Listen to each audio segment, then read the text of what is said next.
This is Culture Blendz TV, where we decode the unspoken rules of attraction, power, and human behavior.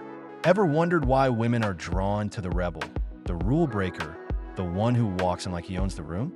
It's not by accident. It's hardwired. There's something about that edge, that fire, that unpredictability, something that taps deep into her primal instincts. Tonight, we're diving into a question most are too afraid to ask out loud. Why do women love bad boys? Let's break it down: psychology, biology, and a bit of brutal truth. A bad boy isn't always the guy with tattoos, a bike, and a criminal record. That's the cliche. The real bad boy? He's a mindset. He's raw energy in human form. He doesn't explain himself. He doesn't apologize for who he is.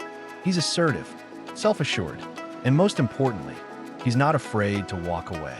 And that is power. Because when you're not seeking approval, people, especially women, feel that. They crave that grounded confidence that most men fake, but few really own. Let's get into the science. Evolutionary psychology tells us that for thousands of years, women have gravitated toward men who display strength, status, and dominance.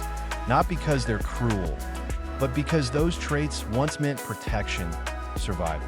Even today, the brain hasn't fully evolved past that instinct. The bad boy triggers it without even trying. He's unpredictable, and that unpredictability creates emotional intensity. That intensity? It releases dopamine, the same chemical tied to addiction and desire. He becomes a high. Add to that the dark triad traits: narcissism, Machiavellianism, and psychopathy. Studies show that women rate men with hints of these traits as more attractive short-term. Why? Because it signals dominance, risk-taking, and mystery. Dangerous? Sometimes. But in the eyes of attraction, it's magnetic. Let's not lie. Hollywood plays a role. The rebellious rock star, the brooding vampire, the mysterious loner. They're romanticized, glorified, sold as fantasy. Even Disney throws in the bad boy energy. Think Aladdin, Flynn Rider, even the Beast. The message? The rebel gets the girl. And somewhere along the way, women start to associate danger with excitement, unpredictability with passion, and stability with boredom.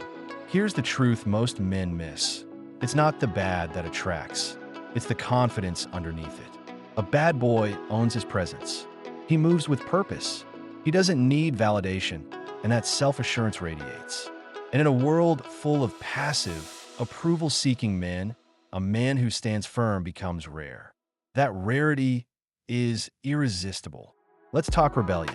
Women, especially younger ones, often seek the thrill of breaking rules, pushing boundaries. The bad boy represents freedom. He's chaos in a world that's too polite. And when a woman's never had chaos before, he becomes her first taste of fire. Here's where it flips. The very things that attract can destroy. What starts as excitement can turn into emotional exhaustion. Over time, the drama, the inconsistency, the emotional detachment, it wears thin. That's when maturity kicks in. That's when many women begin choosing stability over chaos. Not because the attraction disappears, but because peace starts to feel more powerful than adrenaline. So why do women love bad boys? It's deeper than just attitude. It's biology, psychology, and yes, society. But remember this: you don't have to be toxic to be magnetic. You just have to own your power. Lead your life. Stop chasing. Start choosing. The bad boy was never about being bad. It was always about being unapologetically masculine. This is Culture Blendz TV. Stay sharp, stay bold, and stay dangerous.